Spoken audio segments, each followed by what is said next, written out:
नमस्कार दोस्तों, स्वागत है आपके अपने YouTube चैनल एग्जाम बीटर में। आज हम लोग पढ़ने वाले हैं गॉस की प्रमेय के अगले पार्ट। ठीक, गॉस की प्रमेय के अनुप्रयोग पढ़ रहे थे ठीक, कुछ टॉपिक पढ़ चुके थे, कुछ टॉपिक बाकी थे।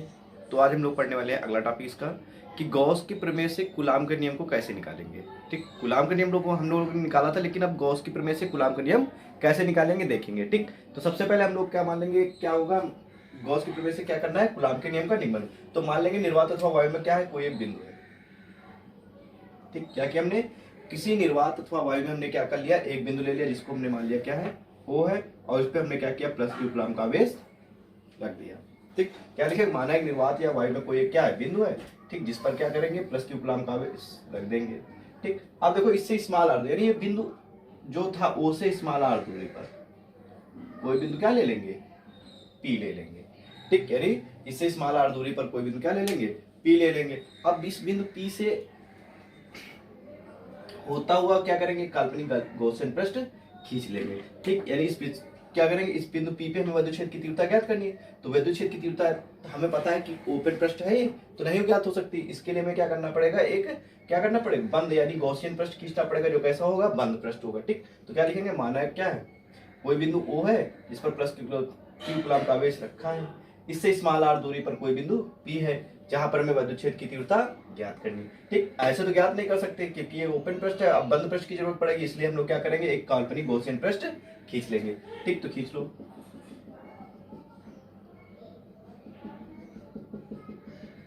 ठीक, हमने क्या किया, एक काल्पनिक गॉसियन पृष्ठ खींच लिया। ठीक, अब यहाँ पर एक सूक्ष्म क्षेत्रफल ले लेंगे। ठीक, जिसका विद्युत क्षेत्र की तीव्रता कितनी हुई, वेक्टर ई, और इसका क्षेत्रफल सदिश कितना हो जाएगा, डीए हो जाएगा, और वेक्टर सदिश कितना हो जाएगा, वेक्टर डीए। थीटा क्या हो जाएगा, 0 क्योंकि क्या है, ये त्रिज्या के अंदिश है, तो त्रिज्या के अंदिश होने के कारण थीटा का मान यहाँ पर कितना हो जाएगा, 0 डिग्री हो जाएगा। ठीक, अब चित्र में क्या लिखना है हमें, सबसे पहले चित्र में क्या लिखे, माना कोई बिंदु क्या है, O है जिस पर प्लस क्यू कूलाम का आवेश रखा है, इससे स्मॉल r दूरी पर कोई बिंदु P है जहां पर मैं विद्युत क्षेत्र की तीव्रता ज्ञात करनी है। अब बिंदु P पर एक सूक्ष्म क्षेत्रफल क्या ले लेंगे, अवयव dA लेंगे, जिसका वेक्टर सदिश वेक्टर dA और विद्युत क्षेत्र की तीव्रता वेक्टर E होगी। ठीक, तथा इससे होता हुआ काल्पनिक गॉसियन पृष्ठ खींच लेंगे। ठीक, अब गॉसियन पृष्ठ से बाहर निकलने वाला कुल विद्युत फ्लक्स कितना हो जाएगा। ठीक, देखते हैं।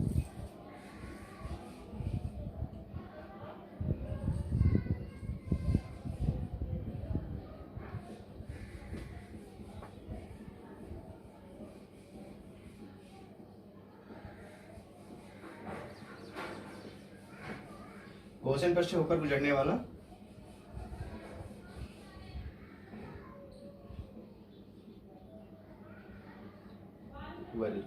ठीक, तो गॉसियन पृष्ठ से होकर गुजरने वाला जो विद्युत फ्लक्स होता है वो कितना होता है, फाई होता है। फाई बराबर कितना निकाला था हम लोगों ने, whole integration vector e dot vector d A. अब यहां से वेक्टर हटाएंगे तो क्या लग जाता है, cos थीटा, तो ई डीए cos थीटा। थीटा बराबर 0 डिग्री, क्योंकि ये क्या है, त्रिज्या के अंदिश थी विद्युत क्षेत्र की तीव्रता, तो यहाँ थीटा का मान कितना आ जाएगा, 0 डिग्री, तो cos 0 का मान कितना होता है, 1 होता है। तो फाई ई इक्वल टू कितना हो जाएगा, whole integration e dot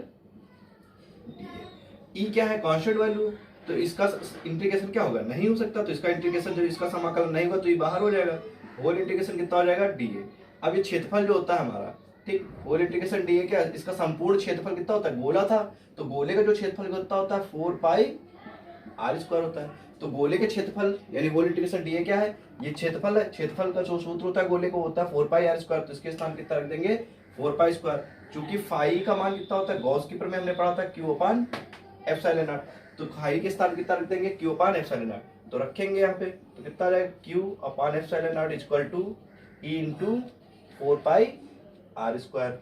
4 pi r square का है में गुणे में, इधर आएगा डिवाइड में, तो इसको सही से लिख देंगे 1 अपान 4 पाई के साथ एप्सिलॉन नॉट इंटू क्यू बटे में कितना आ जाएगा, आर स्क्वायर बराबर, ये हमारी क्या आ गई, विद्युत क्षेत्र की तीव्रता कितनी आ गई, 1 upon 4 pi epsilon naught into q upon r square. हमें निकालना क्या था, बल निकालना था, तो प्लस क्यू के कारण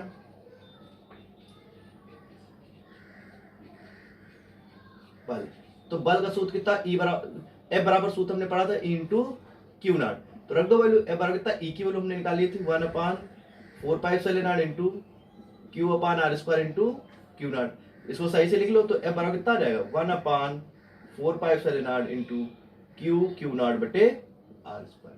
ठीक, ये हमने गॉस की प्रमेय की सहायता से क्या निकाल दिया, कूलाम का नियम, यानी जो बल लगता है कूलाम के नियम में वो कितना लगता था 1/4 q naught upon r square. ठीक, तो सबसे पहले क्या लेंगे, काल्पनिक पृष्ठ ले सबसे पहले एक बिंदु ले लेंगे जिस पर प्लस क्यू कूलाम का आवेश रख देंगे और इससे r दूरी पर कोई बिंदु क्या ले लेंगे P, जहां पर सूक्ष्म क्षेत्रफल ले लेंगे dA और वेक्टर सदिश कितना हो जाएगा इसका वेक्टर dA। ठीक, तो इसके सूक्ष्म क्षेत्रफल से जो होकर गुजरने वाला वैद्युत फ्लक्स होगा कितना फाई हो जाएगा, तो फाई बराबर कितना हो जाएगा whole integration vector e dot vector dA। अब यहाँ पर वेक्टर हटाते तो हमें पता है जब वेक्टर हटाएंगे तो डॉट प्रोडक्ट में cos थीटा आता है और थीटा को हमने बताया कितनी है 0 रख दिया, तो यहाँ आ जाएगा EDA। अब ये कांस्टेंट वैल्यू तो इसका समाकलन नहीं हुआ तो इंटीग्रेशन कितना क्या बचेगा DA। ठीक, अब इंटीग्रेशन DA क्या है, सूक्ष्म क्षेत्रफल है तो इसका क्षेत्रफल जो होता है, क्षेत्रफल गोले का जो होता है क्या होता है 4πr²। गोला था तो गोले का क्षेत्रफल 4πr² रख देंगे और गॉस की प्रमेय फाई बराबर कितना होता है q/ε वैल्यू रख देंगे। अब ये गुणे में इधर आएगा डिवाइड में हो जाएगा। ठीक, तो ये वैद्युत क्षेत्र की तीव्रता आ गई। अब प्लस क्यू के कारण जो बल निकालेंगे वो F बराबर कितना होता है E इंटू क्यू नॉट, तो ये आ गया, तो ये किस स्थान पे वैल्यू रख देंगे इंटू में क्यू नॉट, तो हमारा बल आ गया ये। ठीक, अब हम इससे रिलेटेड अगला अनुप्रयोग इसका पढ़ेंगे कि अगला अनुप्रयोग क्या है। ठीक, देखते हैं है कि आवेशित चालक के ठीक बाहर वैद्युत क्षेत्र की तीव्रता। ठीक, यानी कोई आवेशित चालक है, ठीक, उसके बाहर क्या करना है, हमें वैद्युत क्षेत्र की तीव्रता ज्ञात करना है। तो सबसे पहले क्या ले लें, माना कोई एक क्या है लघु मोटाई की समतल चालक प्लेट है। ठीक, कोई लघु मोटाई यानी छोटी सी मोटाई की कोई एक हमने समतल चालक प्लेट ले लिया। ठीक, ये ले लिया। ठीक, इसका पार्ट 2 है, इसको पार्ट 2।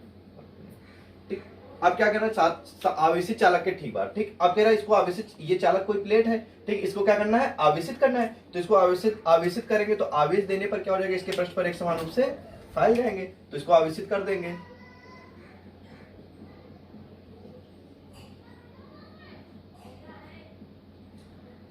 ठीक, हमने इसको क्या किया आवेशित किया, तो इसका जो आवेश का पृष्ठ घनत्व हो जाएगा कितना हो जाएगा सिग्मा।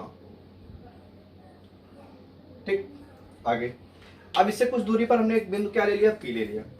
ठीक, इससे कुछ दूरी पर हमने एक बिंदु मान लिया P। ठीक, जहां पर हमें क्या करना है वैद्युत क्षेत्र की तीव्रता ज्ञात करनी।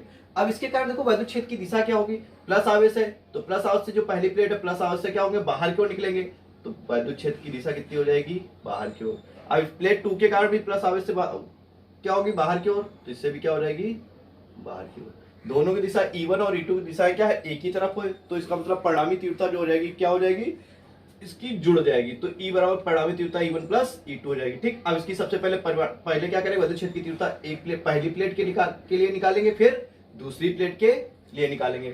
ठीक, तो सबसे पहले लिखेंगे क्या कि माना है कोई आवेशित लघु मोटाई की कोई क्या है चादर है। ठीक, जिसको क्या करेंगे हम लोग आवेशित करेंगे, तो इसे आवेश देने पर संपूर्ण पृष्ठ पर एक समान रूप से फैल जाता है। इससे कुछ दूरी पर कोई बिंदु क्या है P है, जहां पर हमें वैद्युत क्षेत्र की तीव्रता ज्ञात करनी है। एक बार चादर 1 के कारण निकालेंगे, एक बार चादर 2 के कारण निकालेंगे। ठीक, तो पहले क्या करेंगे चादर 1 के कारण वैद्युत क्षेत्र की तीव्रता निकाल लें।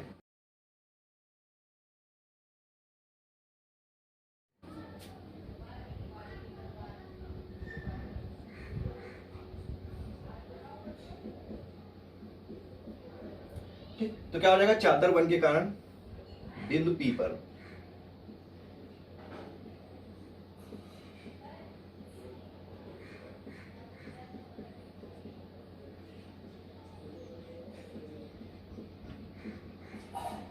ठीक, चादर 1 के कारण बिंदु P पर वैद्युत क्षेत्र की तीव्रता कितनी हो जाएगी E1 हो जाएगी, और चादर के कारण हम लोगों ने निकाला था चादर के कारण जो वैद्युत क्षेत्र की तीव्रता होती है E बराबर कितना निकालते हैं सिग्मा अपान 2 एप्सिलॉन नॉट, तो इसके चादर 1 के कारण कितना हो जाएगा E1 बराबर हो जाएगा सिग्मा अपान 2 एप्सिलॉन नॉट। अब चादर 2 के कारण निकाल दो,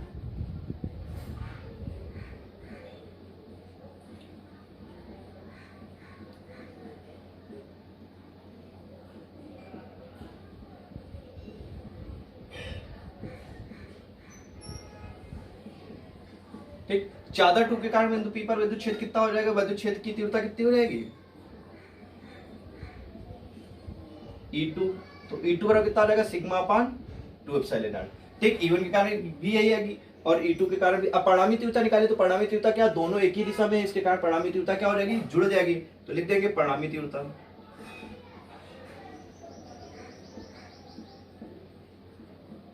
तो E बराबर कितना आ जाएगा E1 प्लस E2। E1 की वैल्यू कितनी दे रखी है sigma upon 2 epsilon not, E2 की वैल्यू कितनी है सिग्मा अपान 2 एप्सिलॉन नॉट। ठीक, अब इन दोनों को क्या करेंगे, एलसीएम ले लेंगे। तो एलसीएम लेंगे तो ई बराबर कितना आ जाएगा, देखो दोनों सेम है तो इसका मतलब एलसीएम में क्या हो जाएगा, एक बार लिख लेंगे और ऊपर कोई परिवर्तन नहीं करेंगे। तो ई बराबर कितना आ जाएगा, सिग्मा सिग्मा जुड़ जाएगा तो कितने बार हो जाएगा, 2 सिग्मा अपान 2 एप्सिलॉन नॉट। ठीक, अब देखो यहाँ पे क्या है, ये 2 से 2, ये 2 से 2 क्या हो जाएगा, कैंसिल हो जाएगा, 2 से 2 क्या हो जाएंगे, कैंसिल कर देंगे। तो यहाँ से ई बराबर जो आ जाएगा, ई बराबर कितना आ जाएगा, sigma upon epsilon not. Okay, ये हमारी क्या हो जाएगी, आवेशी चालक के बाहर विद्युत क्षेत्र की तीव्रता कितनी होती है, ई बराबर sigma upon epsilon not. Thank you. अब देखते हैं,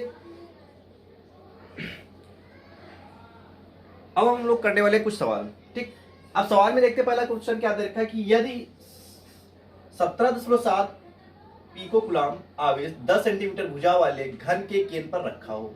ठीक, कोई आवेश है 10 सेंटीमीटर भुजा वाले घन के केंद्र पर रखा है, तो घन की प्रत्येक सतह से निकलने वाले विद्युत फ्लक्स का मान ज्ञात कीजिए। तो यानी 7 पिको कूलम आवेश 10 सेंटीमीटर भुजा वाले घन के केंद्र पर रखा हो, तो घन की प्रत्येक सतह से निकलने वाले विद्युत फ्लक्स का मान ज्ञात कीजिए। ठीक, अब हमें क्या निकालना है, विद्युत फ्लक्स, वो भी क्या है, घन की प्रत्येक सतह। तो घन में कितनी सतह होती है, 6 सतह होती है। ठीक, तो 6 सतह से हमको क्या करना है, आई बराबर कितना होता है, क्यू अपान एप्सिलॉन नॉट। ठीक, ये तो हो गया, क्या होगा, गॉस की प्रवेश। अब करें घन की सतह से।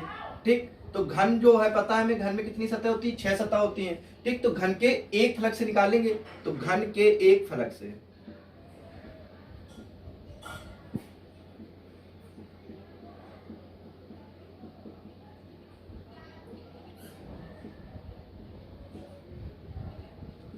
ठीक, घन की हमें कितनी फलक से निकालना है, एक फलक से। टोटल फलकें कितनी होती है, 6 होती है, 6 से निकालते हैं तो 5 बराबर कितना हो जाता है, क्यू अपान एप्सिलॉन नॉट हो जाए। लेकिन हमें एक फ्लक्स से निकालना है, तो एक फ्लक्स से निकालने के लिए क्या करेंगे, 6 से डिवाइड कर देंगे, तो विद्युत फ्लक्स कितना आ जाए, 5 बराबर Q upon 6 epsilon not. Q का मान कितना दे रखा है, देखो 17.7 पिको कूलम। तो 17.7 पिको का मतलब कितना होता है, 10 की पावर माइनस कितना होता है, 12। ठीक, तो लिख लेंगे 17.7 इंटू 10 की पावर माइनस 12 और बटे में 6 और एप्सिलॉन नॉट मान कितना होता है, 8.85 इंटू 10 की पावर माइनस 12। ठीक, अब देखते हैं यहाँ पे जो संख्या कट रही है उनको क्या करेंगे, काट देंगे। तो 10 की पावर माइनस 12 से 10 की पावर माइनस 12 क्या हो जाएगा, कैंसिल हो जाएगा। तो यहाँ आ जाएगा हमारा 5 बराबर कितना हो जाएगा, 17.7 बटे 6 इंटू 8.85। तो 5 बराबर कितना, अब इसको हम लोग क्या करेंगे, सॉल्व कर लेंगे। सॉल्व करेंगे तो कितना आ जाएगा, 1/3। ठीक, कितना आ जाएगा, 1/3 और इसका जो मात्रक हो जाएगा कितना हो जाएगा, न्यूटन मीटर स्क्वायर बटे कूलम। ठीक, ओके।